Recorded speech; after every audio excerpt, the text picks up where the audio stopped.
Assalamualaikum warahmatullahi wabarakatuh. Alhamdulillah dulur Al-Victor pada malam hari ini, malam Senin tanggal 27 bulan Oktober 2025, saya Baru Ikram Wardana akan menemani Anda dalam program Sangune Turu. Pada kesempatan ini kita akan menyimak dan mengaji kepada guru kita Bapak Ustadz Subiono. Beliau akan mengantarkan salah satu cerita Sirah Nabawiyah di beberapa masjid di Surabaya dan sekitarnya. Baik dulur, mari kita sapa beliau. Assalamualaikum Ustaz. Waalaikumsalam warahmatullahi wabarakatuh. Alhamdulillah. Gimana kabarnya Ustaz? Alhamdulillah sehat, sangat sehat. Ya, alhamdulillah. Baik Ustaz, untuk topik malam hari ini kita lanjutkan kembali. Baik. Monggo Ustaz. Iya. Dipersilakan. Iya. Ini backgroundnya masih ada bunyi ya? Oh, ini sekedar ini. Oke, baik dulur El Victor, kita mulai. Assalamualaikum warahmatullahi wabarakatuh. Waalaikumsalam warahmatullahi wabarakatuh. Dulur El Victor, dimanapun Anda berada, selamat mendengarkan siaran ini. Semoga kita mendapatkan manfaat dari apa yang kita dengar. Mas Bari, kita lanjutkan kisah daripada Nabi kita Muhammad SAW dalam tema besar yaitu jejak-jejak Nabi di dua kota suci. Nah, kali ini kita akan membahas tentang kehidupan Nabi ketika masa remaja. Kehidupan Nabi ketika masa remaja. Pada pertemuan yang lalu kita telah membahas bagaimana Nabi ini sudah menjadi anak yatim ketika umur 6 tahun. Bahkan yatim piatu ya Mas Badri ya, karena ayah dan ibunya sudah tiada. Kemudian Nabi diasuh oleh kakeknya yang namanya Abdul Muthalib. Ya, Abdul Muthalib. Nah, Abdul Muthalib ini adalah orang yang sangat berwibawa di Mekah itu. Beliau sangat dihormati oleh suku Quraisy dan suku-suku yang berada di Mekah lainnya. Salah satu penyebabnya adalah karena melalui tangan beliaulah air Zam-Zam yang terkubur selama ratusan tahun, bahkan sudah dilupakan orang, mereka hanya tinggal cerita, kemudian bisa ditemukan kembali dan bisa dinikmati oleh penduduk Mekah. Inilah salah satu yang menyebabkan Abdul Muthalib ini sangat dihormati. Jangankan kepada orangnya Mas Barir, kursinya saja ini sangat dihormati. Jadi kalau ada orang yang lewat di depan kursinya, pasti orang ini akan merunduk. Jadi Abdul Muthalib ini mempunyai kursi yang diletakkan di sebelahnya Ka'bah, dan itu digunakan ketika sedang memimpin pertemuan dengan tokoh-tokoh Mekah, biasanya begitu. Walaupun misalnya ada burung saja, ya, ada burung yang hinggap, mereka pasti akan menghalaunya, karena sangat dihormati. Jadi kursinya itu Mas Bari, sangat dihormati. Ya. Apalagi duduk, tidak ada yang berani, tidak ada yang berani menduduki. Nah, ini tradisi ini sama dengan tradisi-tradisi yang ada di pesantren saat ini ya. Kalau ada sepatunya kiai, ada sandalnya kiai, ada sepedanya kiai. Jangan dengan kiai Mas Barir. Kalau di perempatan jalan itu terlihat sepeda motornya polisi, itu orang-orang sudah, ada polisi. Walaupun orang polisinya ini makan gitu, ditinggal ke warung, itu sudah mempengaruhi ya. Jadi inilah Abdul Muthalib, tokoh yang sangat disegani di Mekah. Setiap kali Abdul Muthalib ini memimpin pertemuan dengan penduduk Mekah, ia selalu mengajak cucunya, yaitu Nabi kita Muhammad SAW, supaya terbiasa menghadapi tokoh-tokoh dan orang penting. Jadi ini pelajaran luar biasa bagi Nabi. Nah, kadang-kadang Nabi ini ingin berangkat duluan daripada kakeknya, minta izin kepada kakeknya untuk berangkat dulu. Nah, suatu saat ketika Nabi berangkat duluan, ketika mau ada pertemuan tokoh-tokoh ya, tiba-tiba Nabi ini mendekati kursi, lalu duduk di atasnya, bahkan tidak hanya duduk tapi berdiri di atas kursi itu. Berdiri di atas kursi. Lalu melihat tingkah laku Nabi ini, salah satu pamannya yaitu Haris bin Abdul Muthalib, ini kemudian mendekati Nabi lalu menarik atau mengambilnya dari kursi karena dianggap tidak sopan. Orang-orang dewasa aja tidak berani ya, apalagi anak kecil. Tetapi saat itu pula kebetulan Abdul Muthalib baru saja datang. Dan Abdul Muthalib ini mencegahnya dengan mengatakan, Abdul Muthalib ini mengatakan, sedangkan anakku yang satu ini biarkan. Semoga kelak dia akan menjadi pemimpin besar bagi umat ini. Masya Allah, ini harapan seorang kakek. Jadi walaupun cucu tapi orang Arab itu kalau memanggil orang yang disayangi anakku. Nanti pamannya Abu Thalib itu juga kalau manggil Nabi anakku. Ya. Kalau ditanya orang siapa itu anakku gitu. Karena saking sayangnya. Masya Allah. Jadi inilah pelajaran-pelajaran berharga yang diberikan Abdul Muthalib kepada cucunya. Yang kelak secara tidak langsung akan mempengaruhi jiwa Nabi Muhammad, yaitu jiwa kepemimpinan. Jadi ia ingin menanamkan jiwa kepemimpinan itu sejak cucunya masih kecil. Masya Allah. Tetapi kebersamaan Nabi dengan kakeknya ternyata juga tidak begitu lama, Mas Farid. Berapa tahun barangkali pernah dengar Mas Farid? Hanya 2 tahun Mas Farid. Ya, hanya 2 tahun. Kisaran 2 tahun saja. Sebab setelah usia Nabi menginjak 8 tahun, sang kakek pun wafat. Masya Allah. Jadi lagi-lagi Nabi ini mendapat kesedihan yang luar biasa. Ditinggal ayahnya sebelum lahir, kemudian ibunya umur 6 tahun, umur 8 tahun ditinggal kakeknya yang mengasuhnya. Masya Allah. Jadi ini memang perjalanan kehidupan yang sangat luar biasa. Jadi ini salah satu pelajaran dari Allah untuk menyiapkan nabinya sebenarnya. Lalu pengasuhan itu jatuh kepada pamannya yang tertua yaitu Abu Thalib. Ya, Abu Thalib.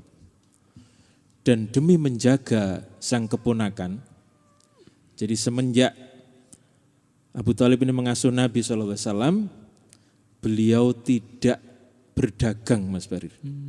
Padahal penghasilan orang Mekah itu yang paling utama ya dagang.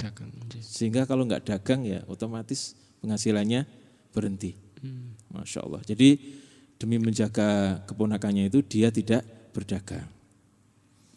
Maka hal ini menyebabkan kondisi ekonominya terganggu, Mas Barir. Apalagi anaknya Abu Thalib itu lumayan banyak, 15. 15. Bayangkan 15 itu. Kalau orang tuanya tidak kerja, dari mana makannya? Nah, Abu Thalib dan istrinya yang namanya Fatimah binti Asad itu sangat menyayangi Nabi. Bahkan dia lebih mengutamakan Nabi daripada anak-anaknya sendiri. Inilah yang terjadi kepada Abu Thalib dan istrinya yaitu Fatimah binti Asad. Hal ini terlihat ketika setiap ada makanan, Fatimah binti Asad ini yaitu istri daripada Abu Thalib ini melarang putra-putranya untuk menyentuh makanan itu sebelum Nabi sudah bersama dengan mereka. Jadi sebelum Nabi datang, putra-putranya dilarang untuk menyentuh makanan itu. Sebab Fatimah binti Asad merasakan keberkahan yang dibawa Nabi. Jadi makanan yang semula terlihat sedikit dan mungkin tidak mencukupi, namun setelah disentuh oleh Nabi, makanan-makanan itu seakan-akan menjadi banyak dan akhirnya cukup untuk semuanya. Masya Allah. Ini nanti juga terjadi di perang Khandaq waktu penggalian parit itu Mas Barid. Nanti ada kisah tersendiri. Insya Allah nanti kita kapan-kapan sampai ke sana ya, yaitu perang Khandaq. Nah, para pendengar sekalian, walaupun demikian, Nabi yang masih anak-anak ini cukup tahu diri bahwa beliau itu bukan anak daripada Abu Thalib. Dia hanya keponakan saja. Jadi ketika melihat pamannya ini membawa makanan dengan jumlah sedikit dan pasti tidak cukup, ya, pasti tidak mencukupi, beliau kemudian menghindar terlebih dahulu Mas Barid, keluar dari rumah. Supaya apa? Supaya tidak mengurangi jatah daripada makanan itu. Karena anaknya banyak, sekali lagi anaknya jumlahnya 15 orang. Iya betul, Masya Allah. Jadi beliau menghindar untuk mengurangi jatah makanan keluarga pamannya. Tetapi sekali lagi, ketika Nabi belum ada, ya, maka Fatimah binti Asad selalu mencari Nabi dan tidak boleh satu anak pun menyentuh makanan sebelum ketemu dengan Nabi atau Nabi sudah bersama mereka. Masya Allah. Jadi memang budaya orang Arab itu kalau makan, ini sampai sekarang Mas Barid, kalau makan itu pakai nampan besar kemudian dikelilingi itu ya. Barangkali pernah lihat di TV-TV itu ya, atau di YouTube ya. Jadi dari dulu makannya begitu. Ini juga sama, keluarga Abu Thalib ini kalau makan ya sama-sama satu rantang besar gitu. Bukan rantang apa ya namanya? Nampan ya, nampan besar ya. Masya Allah. Nah, para pendengar sekalian, saat makan bersama itulah lagi-lagi Nabi menunjukkan akhlak yang luar biasa. Beliau mempersilahkan yang lainnya atau putra-putra dari pamannya terlebih dahulu sambil menyodorkan ini bagianmu. Jadi kalau bahasa Jawa itu apa ya? Dibagi-bagi itu ya, dinampan tapi sudah dibagi-bagi. Sekalian lauk pauknya. Masya Allah. Lalu beliau menunggu sampai semuanya makan. Sampai semuanya makan. Nah, setelah semuanya selesai makan, jika ada yang tersisa, baru beliau makan. Jadi sisa-sisa yang berceceran itu, yang namanya makanan pasti berceceran, itu kemudian dikumpulkan, ceceran-ceceran itu kemudian dimakan. Masya Allah, inilah akhlak Nabi. Jadi ini pelajaran bagi kita bahwa ketika kita makan itu sebisa mungkin bersih. Tidak ada satupun sisa. Bahasa Jawa ini upo itu ya. Sisa makanan dibersihkan. Sehingga di tradisi pondok itu kalau makan itu kalau masih ada yang di tangan itu dijilati sampai bersih Mas Barid. Ini tradisi pondoknya. Nah, kejadian itu ternyata tidak luput dari penglihatan Abu Thalib. Ya, Abu Thalib melihat seperti itu. Betapa ternyuhnya hatinya Abu Thalib. Masya Allah, keponakanku seperti itu. Sehingga mulai saat itu ketika Abu Thalib mendapatkan makanan, sebelum makanan itu dimakan oleh putra-putrinya, maka dia akan menyisakan khusus untuk Nabi. Karena melihat yang tadi. Jadi makan sisa-sisa, Masya Allah. Ini sekali lagi adalah kehebatan akhlak Nabi kita Muhammad SAW. Inilah potret keseharian Rasulullah bersama keluarga Abdul Muthalib. Masya Allah. Nah, para pendengar sekalian, setelah usia Nabi menginjak 12 tahun, Abu Thalib ini merasa keponakannya sudah bisa mandiri, sudah bisa ditinggal. Bisa ditinggal keluar kota dengan waktu yang cukup lama. Maka Abu Thalib kemudian mulai berpikir ulang untuk ikut berdagang ke Syam. Ikut berdagang ke Syam. Ikut rombongan dagang ke Syam. Ya. Loh, katanya Abu Thalib itu miskin, lalu modalnya dari mana? Nah, mungkin ada yang bertanya seperti itu. Jadi sebagian besar saudagar-saudagar yang berada di Mekah itu tidak ikut berdagang, Mas Barid. Jadi barangnya itu dibawa orang. Oh iya. Sebab tidak semuanya orang bisa berdagang. Iya. Jadi saudagar-saudagar itu kadang-kadang dia tidak bisa berdagang. Iya. Dia hanya pemodal saja. Iya, investor saja. Iya. Seperti halnya Sayyidatina Khadijah itu ya. Iya. Kan mencari orang untuk membawakan barang dagangannya.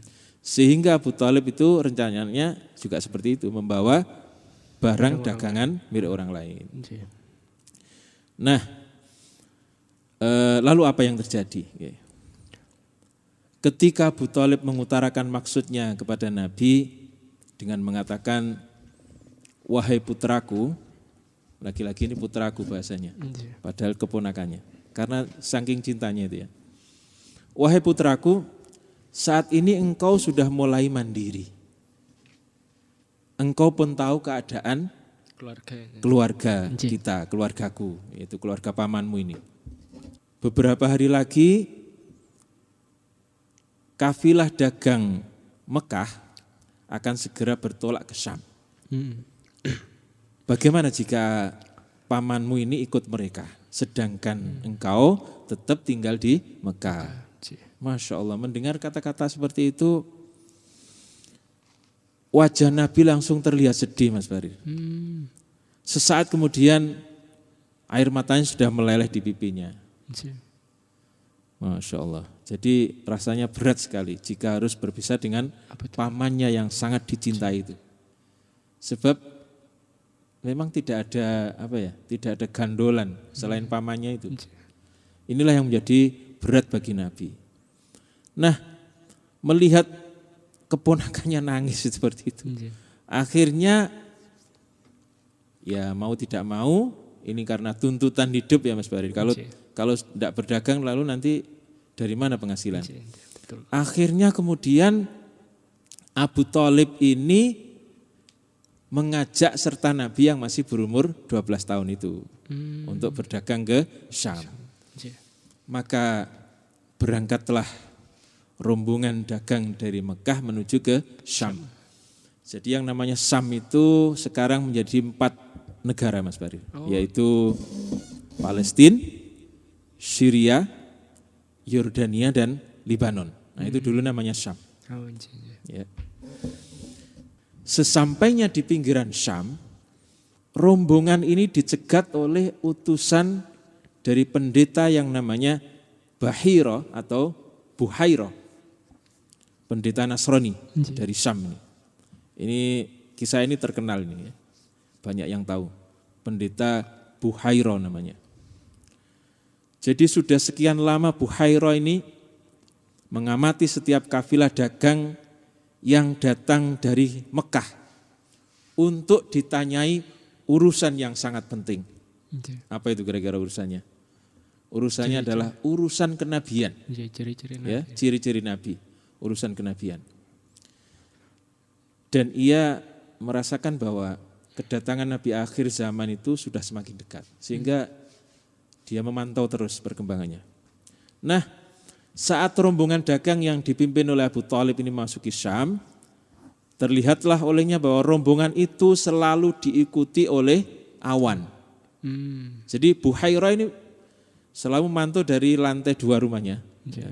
Rumahnya lantai 2. Nah, saat itu yang ketika rombongan dagang yang dipimpin oleh Abu Thalib ini memasuki Syam, dia melihat rombongan ini selalu diikuti oleh awan di atasnya, Masya Allah.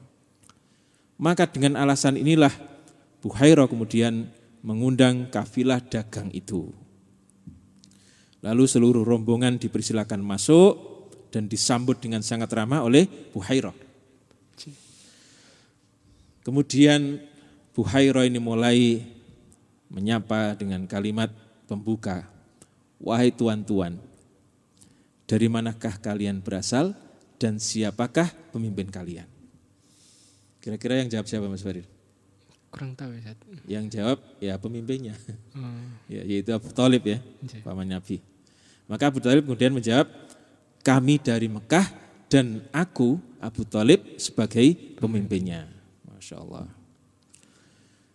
Lalu Buhairah mengatakan, apakah seluruh rombongan sudah dipersilakan masuk? Lalu Abu Thalib kemudian menjawab, sudah semua wahai Tuhan, sudah semua. Tetapi Buhairah masih belum yakin. Lalu mengatakan, tetapi aku belum melihat apa yang aku lihat sebelumnya. Sekali lagi aku bertanya kepada kalian, adakah yang tertinggal dari rombongan kalian? Maka Abu Thalib kemudian menjawab, wahai Tuhan Pendeta, yang tertinggal hanyalah anak kecil dari kami yang kami suruh untuk menjaga barang dagangan. Jadi Nabi ini disuruh untuk menjaga dagangan. Sementara yang lainnya masuk. Masya Allah. Lalu Buhairah mengatakan, dialah yang aku maksud. Dialah yang aku maksud. Akhirnya Nabi yang waktu itu berusia 12 tahun pun ikut masuk ke rumah pendeta Buhairah. Ketika Nabi masuk itulah Buhairah ini mengamati Nabi, memandang Nabi dengan sangat teliti. Seakan-akan mencari sesuatu, Mas Bari. Lalu ia kembali bertanya kepada Abu Thalib, wahai Tuan, apakah hubungan Tuan dengan anak ini? Apakah hubungan Tuan dengan anak ini? Kalau bahasa kita ini iki opone sampean. Nah, karena sayangnya tadi ya, karena sayangnya Abu Thalib pada Nabi, kemudian Abu Thalib menjawab, dia adalah anakku. Buhairah bingung, sebab yang dia tahu, kalau itu memang benar calon Nabi, maka Nabi itu kondisinya yatim. Kondisinya yatim. Lalu Buhairah mengatakan, anak kandung atau anak asuh. Sebab tidak seharusnya ayah anak ini masih hidup. Kata Buhairah, Masya Allah. Buhairah sangat yakin bahwa anak yang dihadapannya itu adalah calon Nabi akhir zaman yang sudah diberitakan di dalam kitab-kitab sebelumnya. Nah, mendapat pertanyaan yang tajam itu. Lalu Abu Thalib kemudian mengatakan, benar wahai Tuhan, dia adalah anak dari saudaraku. Jadi dia sebenarnya adalah keponakanku yang sudah aku anggap sebagai anak sendiri. Masya Allah. Lalu Buhairah mengatakan, lalu bagaimana dengan ayahnya? Abu Thalib menjawab, ayahnya sudah meninggal sejak anak ini masih di kandungan ibunya. Jadi anak ini sudah meninggal sejak anak ini masih di kandungan ibunya. Lalu Buhairah kembali melanjutkan perkataannya, wahai Tuan, engkau telah berkata jujur tentang anak ini. Jadi aku ingin memastikan sesuatu dari anak ini. Untuk itu bolehkah aku membuka pakaiannya, melihat punggungnya, kata Buhairah. Masya Allah, silakan wahai Tuhan, dipersilakan. Lalu Buhairah kemudian membuka baju Nabi dan terlihatlah olehnya tanda lahir, Mas Barir. Kalau bahasa kita apa namanya? Tanda lahir itu. Biasanya hitam-hitam itu loh. Iya. Apa? Kalau bahasa Jawanya kurang paham. Ya. Bahasa Jawanya toh namanya. Toh. Nah, bahasa Indonesia enggak ada. Sehingga namanya tanda lahir. Ya toh gitu ya. Jadi di situ terlihat tanda lahir atau toh sebesar telur burung merpati di punggung sebelah kiri. Ya, di punggung sebelah kiri. Masya Allah. Lalu dengan keyakinan mantap Buhairah ini mengatakan, wahai Tuan, kembalilah ke negeri Tuan dan lindungilah anak ini dari orang-orang Yahudi. Jadi yang ditakutkan pendeta ini orang-orang Yahudi, bukan orang Nasrani. Ya. Demi Allah, jika mereka melihat anak ini di sini, mereka pasti akan berbuat jahat kepadanya. Bisa-bisa mereka akan membunuhnya. Masya Allah. Sebab anak saudaramu ini memiliki urusan besar di masa depan. Maka mendengar kalimat ini, Abu Thalib yang memang sejak awal sudah memperhatikan Nabi, memang ada tanda-tanda bahwa keponakannya ini akan menjadi orang yang luar biasa. Maka Abu Thalib kemudian mengikuti saran Buhairah berdasarkan cintanya kepada Nabi dan dia khawatir kalau Nabi ada apa-apa. Lalu ia segera kembali ke Mekah dan mulai saat itu dia sudah tidak berdagang lagi untuk selamanya. Terakhir kali. Iya, terakhir kali. Jadi dia rela miskin demi menjaga keponakannya. Jadi nanti ganti nanti. Setelah Nabi usianya sudah cukup dewasa 17 tahun ke atas, nanti Nabi yang akan berdagang. Jadi sekali lagi demi menjaga keponakannya dia rela miskin. Masya Allah. Jadi pengorbanan yang luar biasa Mas Bari, paman Nabi ini. Sampai nanti Nabi menjadi diutus menjadi Rasul dan sampai beliau akhirnya wafat duluan pamannya ini. Jadi kehidupan mereka ini kembali seperti semula, yaitu hidup dalam keadaan kekurangan. Lalu bagaimana sikap Nabi? Beliau kemudian berinisiatif untuk membantu pamannya Mas Bari. Itu usia berapa? Usia 12 tahun. Masih 12 ya, tahun. Masih 12 tahun lah. Jadi mulai usia 12 tahun itu beliau kemudian berinisiatif untuk membantu ekonomi pamannya dengan cara apa? Mencari orang yang mempunyai kambing banyak untuk digembalakan. Jadi bahasanya itu buruh mengembala kambing. Iya. Dengan upah satu hari itu segenggam kurma. Segenggam itu dua tangan maksudnya. Bukan digenggam segini. 2 tangan ya. Masya Allah. Jadi satu hari itu upahnya segenggam kurma. Memang kurma di Mekah itu tidak ada kan sampai sekarang. Adanya ya di Madinah, kemudian di Yamamah dan di Khaybar. Itu banyak kurma. Kalau di Mekah ya tidak ada. Tanahnya tandus ya. Jadi upahnya sehari segenggam kurma. Sehingga kemudian suatu saat beliau ini dikasih upah oleh sang juragan, ya, dikasih upah segenggam kurma kan. Ketika dalam perjalanan pulang itu ternyata ada kurma yang terjatuh Mas Bari. Lalu kurma yang terjatuh itu dikembalikan kepada tuannya. Sebab beliau merasakan bahwa kalau kurmanya jatuh berarti itu di luar genggamannya. Bukan termasuk upahnya. Jadi upahnya kelebihan gitu. Sehingga sampai jatuh. Masya Allah. Maka kurma itu dikembalikan kepada tuannya. Masya Allah. Jadi mulai kecil memang sifat-sifat yang luar biasa, sifat terpuji itu sudah muncul Mas Bari. Jadi jangan bayangkan mengembala kambing di Indonesia. Mengembala kambing di Arab itu ya sulit dan menantang. Kalau di Indonesia di mana-mana ada rumput. Betul. Kalau di Mekah itu jarang rumput Mas Bari.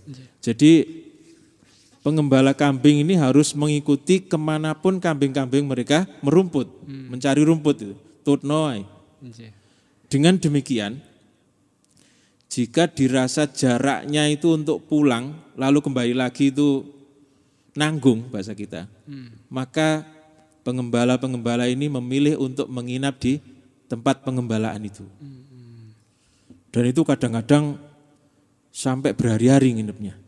Masya Allah, ini yang dilakukan Nabi ketika mulai usia 12 tahun ke atas. Jadi sekali lagi kalau pulang itu nanti habis waktunya untuk perjalanan pulang dan pergi. Sehingga mereka harus menginap. Jadi hal ini kemudian dilakukan Nabi selama bertahun-tahun dengan kawan-kawan seangkatannya. Dalam bahasa kita itu kawan-kawan senasib dan sepenanggungan. Masya Allah. Nah, ada kejadian yang menarik Mas Barir. Suatu saat ketika mereka harus menginap di tempat pengembalaan itu, salah seorang teman beliau mengatakan, Muhammad, di pasar Ukas itu sekarang ada hiburan. Kalau sekarang mungkin konser dangdut, konser dangdut atau konser band atau apalah. Sayang kalau kita lewatkan. Gimana kalau kita ke sana? biar yang lain menjaga kambing kita. Lalu apa jawab Nabi? Enggak lah, sampean nek mau silakan pergi kok, kambing sampean tak jaga. Itu kata Nabi. Akhirnya malam itu Nabi menjaga kambing temannya, tetapi kemudian temannya ini pergi ke pasar Ukas untuk melihat hiburan. Melihat hiburan. Masya Allah. Lalu malam berikutnya Mas Barid, ini masih nginep ini. Masih nginep. Temannya merasa enggak enak. Oh, saya tadi malam sudah seneng-seneng sementara Muhammad jaga kambing saya, sekarang gantian lah, kira-kira begitu ya. Maksudnya baik ini, maksudnya baik, walaupun yang dilihat bukan hal yang baik. Kemudian temannya ini menawari sekaligus rodok maksa Mas Bari, menawari sekaligus rodok maksa. Ayo Muhammad, aku mau bengi wis mari, saya tadi malam sudah, sekarang giliranmu, kambing-kambingmu akan saya jaga. Masya Allah. Akhirnya karena rodok dipeksa, Nabi ini kemudian pergi Mas Bari, iya pergi sesuai dengan apa yang diminta oleh temannya. Tetapi apa yang terjadi? Ketika beliau belum mau sampai ke pasar, belum sampai ini mau sampai, tiba-tiba diserang rasa ngantuk yang luar biasa. Akhirnya kemudian beliau tertidur di bawah pohon. Beliau baru bangun setelah terkena sinar matahari. Berarti paginya, gitu. Masya Allah. Nah setelah bangun ya sudah kembali ke tempat pengembalaan. Nah temannya yang penasaran ini bertanya, bagaimana? Mantap kan tadi malam? Bahasanya, apa nih sing mantap? Lawong saya tertidur di bawah pohon. Kalau bahasa kita mungkin begitu. Lalu temannya mengatakan, waduh sayang sekali. Kalau begitu nanti malam kambingmu tetap akan saya jaga. Silakan pergi nanti malam. Temannya isik ngotot Mas Bayu. Jadi tujuannya baik supaya temannya bisa seneng-seneng. Masya Allah. Lalu malamnya Nabi berangkat lagi ke pasar Ukas. Tetapi lagi-lagi sebelum sampai beliau tertidur. Diserang ngantuk yang luar biasa dan tertidur di bawah pohon. Masya Allah. Akhirnya kembali lagi dan komentar temannya, wah Muhammad, sampai memang gak bakat lihat konser itu ya. Wong lihat konser kok tidur. Ya wes gak usah kalau begitu. Nah, kira-kira begitu bahasa kita. Masya Allah. Jadi itulah cara Allah untuk melindungi calon nabinya dari maksiat-maksiat yang di dunia ini. Sehingga mulai dari kecil beliau sudah tidak pernah melakukan maksiat. Saya ulang sekali lagi. Jadi Nabi itu mulai dari kecil tidak pernah maksiat. Sudah dijaga oleh Allah. Termasuk tidak pernah menyembah berhala. Setiap kali diajak pamannya untuk menyembah berhala, beliau selalu merasa ketakutan karena melihat bayangan putih yang ada di depannya. Jadi setiap diajak pamannya untuk ke berhala-berhala itu yang berada di sekitar Ka'bah, beliau merasa ketakutan. Dan karena merasa ketakutan akhirnya ya diizinkan pulang oleh pamannya. Durul Victor, untuk sementara sampai di situ pembahasan kita, akan kita lanjutkan pada pertemuan-pertemuan yang akan datang. Mudah-mudahan membawa manfaat, jadi kurang lebihnya mohon maaf. Kita lanjutkan pada sesi berikutnya, barangkali ada tanya jawab. Baik Ustadz, kita lanjutkan kembali setelah jeda pariwara berikutnya Ustadz.